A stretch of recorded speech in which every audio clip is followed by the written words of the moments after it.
लोगों के एक एक आंसू का हिसाब, पहलगाम में बहे बेगुनाहों के खून के एक एक कतरे का बदला भारत इतने बड़े पैमाने पर लेगा कि पाकिस्तान की रूह कांप जाएगी। आपको बता दें, पहलगाम हमले के बाद आज पहली बार प्रधानमंत्री नरेंद्र मोदी अपने संबोधन में यह साफ साफ कह चुके हैं कि जिन्होंने भी यह हमला किया है, उन आतंकियों और इस हमले की साजिश रचने वालों को उनकी कल्पना से भी बड़ी सजा दी जाएगी। और प्रधानमंत्री कल जब बिहार में एक रैली को संबोधित कर रहे थे, तब उन्होंने क्या बड़ा ऐलान किया है, इस रिपोर्ट में आपको विस्तार से दिखाएंगे।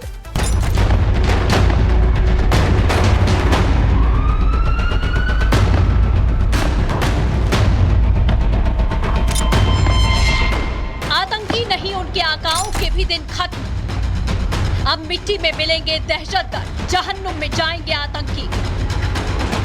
पीएम की चेतावनी, जड़ से खत्म होगा आतंकिस्तान। नरेंद्र मोदी ने जो कहा, उसका ट्रेलर शुरू हो गया है।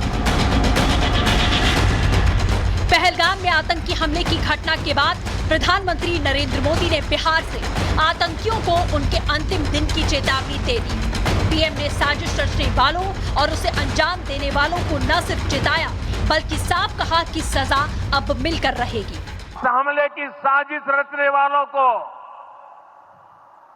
उनकी कल्पना से भी बड़ी सजा मिलेगी। अब आतंकियों की बची खुची जमीन को भी मिट्टी में मिलाने का समय आ गया है। आवाज में आक्रोश, लहजे में तूफान से पहले का ठहराव था। मिट्टी में मिला देने की हुंकार। पहलगाम का हमला आतंकी और उनके आकाओं को कितना महंगा पड़ने वाला है, पीएम मोदी के गुस्से ने भी बता दिया। पहलगाम हमले के बाद सभी को पीएम मोदी के एक्शन और संदेश का इंतजार था। पीएम शांत थे तो उनकी खामोशी पाकिस्तान में डर पैदा कर रही थी, लेकिन जब प्रधानमंत्री ने अपना मौन तोड़ा तो पाकिस्तान का डर कई गुना बढ़ गया। पाक आर्मी चीफ की नींद हराम हो गई है। पाक पीएम शहबाज शरीफ के कानों में मातम सुनाई देने लगा है। 140 करोड़ भारतीयों की इच्छा शक्ति अब आतंक के आकाओं की कमर तोड़ कर रहेगी। आतंकिस्तान के आकाओं को सख्त लहजे में पीएम मोदी ने चेतावनी दी है कि नरसंहार में शामिल दहशतगर्दों और आतंकिस्तान में बैठकर उन्हें आदेश देने वालों पर एक्शन जोरदार होगा। India spirit will never be broken by terrorism. Terrorism will not go unpunished. प्रधानमंत्री मोदी ने बिहार की धरती से पूरे विश्व को यह संदेश दिया कि अब वो चुप नहीं बैठेंगे। इस बार पाकिस्तान का न सिर्फ पक्का इलाज होगा, बल्कि उसके खिलाफ होने वाला एक्शन बहुत जोरदार होगा। India will identify, track and punish every terrorist and their backers. We will pursue them to the ends of the earth. India's spirit will never be broken by terrorism. Terrorism will not go unpunished. एक तरफ PM Modi आतंकवादियों को नेस्तनाबूद करने में लगे हैं, तो दूसरी तरफ भारत के अंदर ही बैठे नेता आतंकियों के धर्म की बात करते हैं। जिन्होंने धर्म पूछकर नरसंहार किया, केवल हिंदुओं की हत्या की। विपक्ष आतंकवाद का धर्म नहीं होता, इसका ज्ञान दे रहा है। सबूत है कि उन्होंने आईडी देखकर उसके बाद उन्होंने चुना किनको उन्होंने मारना है या छोड़ना है। वो कहां से होता है? क्योंकि उनको सोच है कि मुसलमानों को दबाया जा रहा है। ऐसी घटना की हम लोग निंदा करते हैं। सरकार कड़ी से कड़ी कार्रवाई करे ऐसे आतंकवादियों के खिलाफ। हम सबको ये समझना चाहिए कि जो भी जालिम होता है, जो भी टेररिस्ट होता है, आतंकवादी होता है, उसका कोई मजहब नहीं होता। फिलहाल विपक्ष कोई भी रोना रोए, लेकिन प्रधानमंत्री के ऐलान के बाद आतंक की खेती करने वाला पाकिस्तान, इसके बुरे दिन अब शुरू हो गए हैं और आज की रात उसे नींद आने वाली नहीं।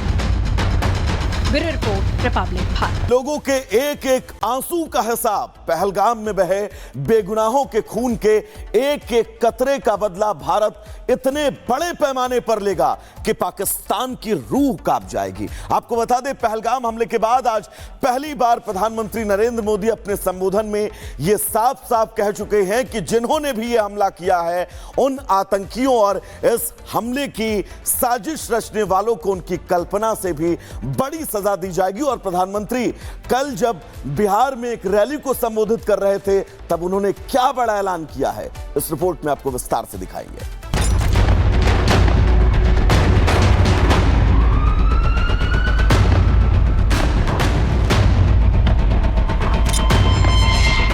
आतंकी नहीं, उनके आकाओं के भी दिन खत्म। अब मिट्टी में मिलेंगे दहशतगर्द, जहन्नुम में जाएंगे आतंकी। पीएम की चेतावनी, जड़ से खत्म होगा आतंकिस्तान। नरेंद्र मोदी ने जो कहा, उसका ट्रेलर शुरू हो गया है। पहलगाम में आतंकी हमले की घटना के बाद प्रधानमंत्री नरेंद्र मोदी ने बिहार से आतंकियों को उनके अंतिम दिन की चेतावनी दे दी। पीएम ने साजिश रचने वालों और उसे अंजाम देने वालों को न सिर्फ चेताया, बल्कि साफ कहा कि सजा अब मिलकर रहेगी। हमले की साजिश रचने वालों को उनकी कल्पना से भी बड़ी सजा मिलेगी। अब आतंकियों की बची खुची जमीन को भी मिट्टी में मिलाने का समय आ गया है। आवाज में आक्रोश, लहजे में तूफान से पहले का ठहराव था।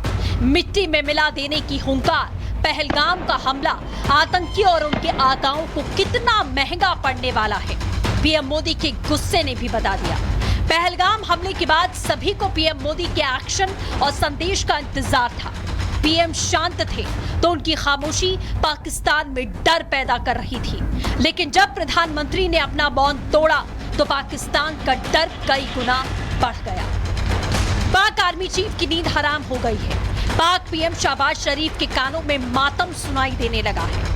140 करोड़ भारतीयों की इच्छा शक्ति अब आतंकी आकाओं की कमर तोड़ कर रहेगी। आतंकिस्तान के आकाओं को सख्त लहजे में पीएम मोदी ने चेतावनी दी है कि नरसंहार में शामिल दहशतगर्दों और आतंकिस्तान में बैठकर उन्हें आदेश देने वालों पर एक्शन जोरदार होगा। India spirit will never be broken by terrorism. Terrorism will not go unpunished. प्रधानमंत्री मोदी ने बिहार की धरती से पूरे विश्व को यह संदेश दिया कि अब वो चुप नहीं बैठेंगे। इस बार पाकिस्तान का न सिर्फ पक्का इलाज होगा, बल्कि उसके खिलाफ होने वाला एक्शन बहुत जोरदार होगा। India will identify, track and punish every terrorist and their backers. We will pursue them to the ends of the earth. India's spirit will never be broken by terrorism. Terrorism will not go unpunished. एक तरफ PM Modi आतंकवादियों को नेस्तनाबूद करने में लगे हैं, तो दूसरी तरफ भारत के अंदर ही बैठे नेता आतंकियों के धर्म की बात करते हैं। जिन्होंने धर्म पूछकर नरसंहार किया, केवल हिंदुओं की हत्या की। विपक्ष आतंकवाद का धर्म नहीं होता, इसका ज्ञान दे रहा है। सबूत है कि उन्होंने आईडी देखकर उसके बाद उन्होंने चुना किनको उन्होंने मारना है या छोड़ना है। वो कहां से होता है? क्योंकि उनको सोच है कि मुसलमानों को दबाया जा रहा है। ऐसी घटना की हम लोग निंदा करते हैं। सरकार कड़ी से कड़ी कार्रवाई करे ऐसे आतंकवादियों के खिलाफ। हम सबको ये समझना चाहिए कि जो भी जालिम होता है, जो भी टेररिस्ट होता है, आतंकवादी होता है, उसका कोई मजहब नहीं होता। फिलहाल विपक्ष कोई भी रोना रोए, लेकिन प्रधानमंत्री के ऐलान के बाद आतंक की खेती करने वाला पाकिस्तान, इसके बुरे दिन अब शुरू हो गए हैं और आज की रात उसे नींद आने वाली नहीं। Bureau report, Republic Bharat.